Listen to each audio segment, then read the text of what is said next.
नमस्कार मित्रों, आज आपके लिए हम ले आए हैं क्लास 12th केमिस्ट्री 2024 का मित्रों जो आपके यूपी बोर्ड का एग्जाम होने वाला है 22 फरवरी से इसके लिए मित्रों आपके लिए हम बहुत ही महत्वपूर्ण क्वेश्चन लेके आए हैं।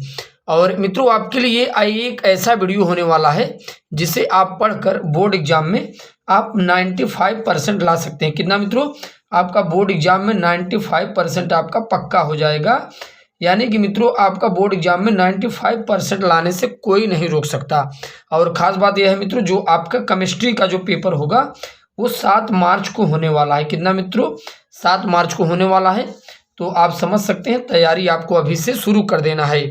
और मित्रों जो हम आपको वीडियो मार्क देने वाले हैं, यदि आप इस वीडियो की पूरी तैयारी करते हैं तो 100 नंबर आपका पक्का हो जाएगा।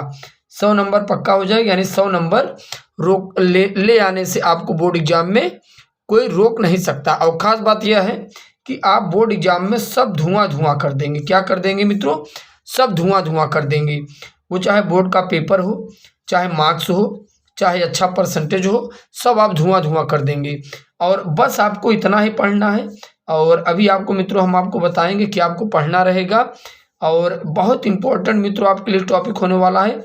खास बात यह है मित्रों, यदि आपको ऐसे वीडियो चाहिए तो हमारे इस एग्जाम बाय के स्टडी चैनल को आप सब्सक्राइब करना ना भूलना, क्योंकि हम आपके लिए यूपी बोर्ड एग्जाम के लिए तैयारी के लिए 95% लाने के लिए अच्छे वीडियो बनाते रहते हैं। तो फटाफट से आप हमारे चैनल से जुड़िए, चैनल को आप सब्सक्राइब कीजिए। और ये मित्रों जो आपको वीडियो हम बना रहे हैं 2024 में सब आएंगे, जो आपके लिए हम वेरी इंपॉर्टेंट क्वेश्चन आपको बताएंगे। ये सब आपके लिए आएंगे, ये सब आपके लिए इम्पोर्टेंट होने वाला है। जो छात्र अभी तक कुछ नहीं पढ़े हैं, जिन्होंने थोड़ा सा पढ़ा है, अभी तक जिन बच्चों ने थोड़ी सी तैयारी की है, उनके लिए मित्रों ये क्लास 12th केमिस्ट्री का बहुत ही हेल्पफुल होने वाला है। 2024 बोर्ड एग्जाम के लिए 22 फरवरी से आपका एग्जाम शुरू हो जाएगा। केमिस्ट्री का पेपर मित्रों 7 मार्च से रहेगा। तो मित्रों आज की इस वीडियो में हम आपके लिए बताने वाले हैं प्रोटीन क्या है। ये मित्रों ऐसा क्वेश्चन है जो कि आपके बोर्ड एग्जाम में हर साल ये क्वेश्चन पूछे जाते हैं। प्रोटीन क्या है, जरा आप ध्यान दीजिए। प्रोटीन क्या है मित्रों, इनको कैसे वर्गीकृत करते हैं, और ख़ास बात यह है प्राथमिक, द्वितीयक एवं तृतीयक प्रोटीनों की आपको संरचना बनाना है, संरचना आपको लिखना है। तो मित्रों प्रोटीन क्या है, प्राथमिक, द्वितीयक, तृतीयक संरचना आप कैसे बनाएंगे, इस चीज़ को जरा हम लोग समझते हैं। बहुत ही हेल्पफुल आपके लिए वीडियो होने वाला है। अच्छा मित्रों, प्रोटीन है क्या? प्रोटीन उच्च अणुभार वाले नाइट्रोजन युक्त जटिल कार्बनिक यौगिक होते हैं। अगर आप बोर्ड एग्जाम में बहुत अच्छा नंबर लाना चाहते हैं तो आपको ध्यान देना चाहिए। प्रोटीन मित्रों उच्च अणुभार वाले नाइट्रोजन युक्त, प्रोटीन उच्च अणुभार वाले नाइट्रोजन युक्त जटिल कार्बनिक यौगिक होते हैं। क्या होते हैं मित्रों? नाइट्रोजन युक्त जटिल कार्बनिक यौगिक, ये आपको ध्यान देना है। और प्रोटीन का अणुभार उच्च होता है। और ख़ास बात यह है मित्रों, कभी कभी तो यह भी पूछा जाता है प्रोटीन का यदि अणुभार उच्च है तो ये पूछ लिया जाता है प्रोटीन का मित्रों जब अणुभार उच्च है तो इसका दूसरा नाम एक हो जाता है कैंट हाथा। क्या हो जाता है मित्रों? कैंट हाथा। यानी कि प्रोटीन कैंट हाथा के नाम से भी जाना जाता है। राइट, आगे ध्यान दीजिए। एमिनो अम्ल प्रोटीन की आधारभूत इकाई है। मित्रों जो एमिनो अम्ल है प्रोटीन की क्या है? आधारभूत एक इकाई है। अच्छा, दूसरी बात, ये वनस्पतियों तथा जंतुओं में प्रचुरता से पाए जाते हैं। मित्रों देखिए, एमिनो अम्ल प्रोटीन की आधारभूत इकाई है। और प्रोटीन एक प्रकार के मित्रों एमिन होते हैं। बात समझ में आ रही है? प्रोटीन एक प्रकार के एमिनो एसिड होते हैं। एमिनो अम्ल प्रोटीन की आधारभूत क्या है? इकाई है। ये वनस्पतियों तथा जंतुओं में प्रचुरता में पाए जाते हैं। मित्रों ये कहाँ? देखिए, वनस्पतियों तथा जंतुओं में क्या पाए जाते हैं? प्रचुरता में पाए जाते हैं। ये उच्च अणुभार वाले, हमने क्या कहा मित्रों? ये उच्च अणुभार वाले नाइट्रोजन युक्त जटिल प्राकृतिक बहुलक हैं।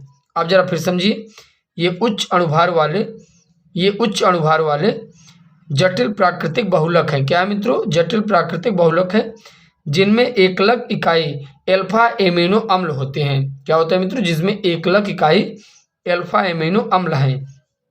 अच्छा, दूसरी बात, ये आप फिर से आप एक बार समझिए, हमने क्या बताया मित्रों प्रोटीन के बारे में। ये उच्च अणुभार वाले जटिल प्राकृतिक बहुलक हैं। कैसे मित्रों? जटिल प्राकृतिक बहुलक हैं। दूसरी बात, जिनमें एकलक इकाई अल्फा एमिनो अम्ल होते हैं। क्या होते हैं मित्रों? हमने क्या कहा? एकलक इकाई अल्फा एमिनो अम्ल होते हैं।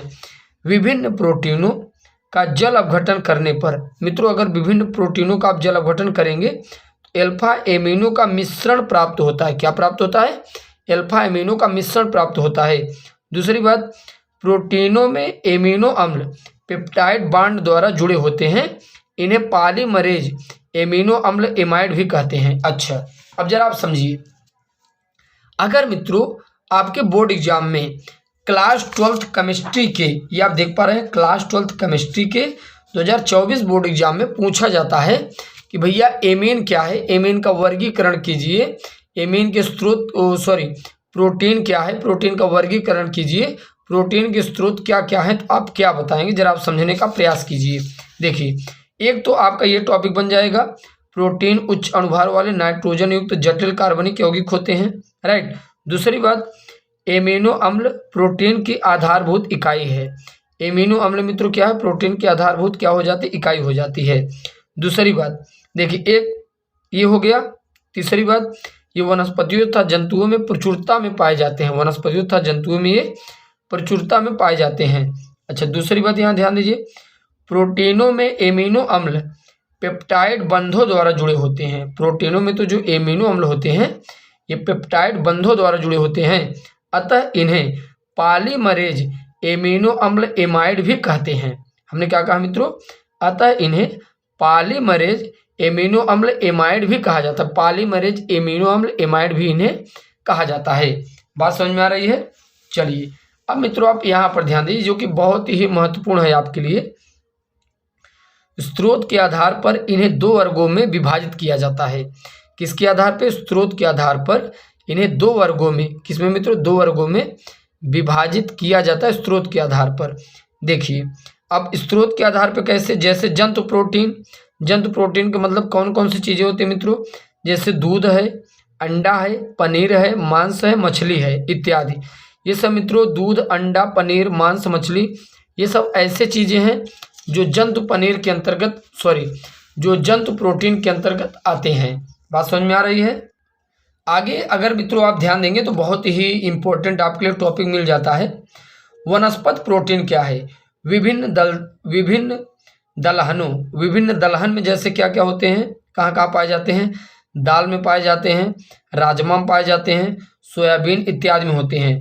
इनके अतिरिक्त प्रोटीन फलों तथा हरी सब्जियों में भी पाया जाता है। विभिन्न दलहनों में मित्रों आ जाते हैं, जैसे दाल है, राजमा है, सोयाबीन है इत्यादि। इनके अतिरिक्त प्रोटीन फलों हरी सब्जियों में भी पाए जाते हैं। अच्छा, आगे आपको ध्यान देना चाहिए, प्रोटीन की संरचना तथा आकृति का अध्ययन 4 भिन्न स्तरों पर किया जाता है। हमने क्या कहा? प्रोटीन की संरचना तथा आकृति का अध्ययन 4 भिन्न स्तरों पर किया जाता है।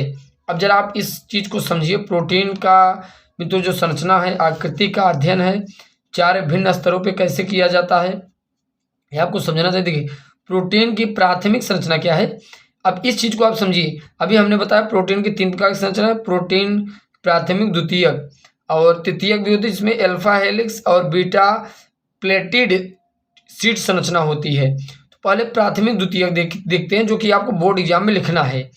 प्रोटीन की प्राथमिक संरचना क्या है?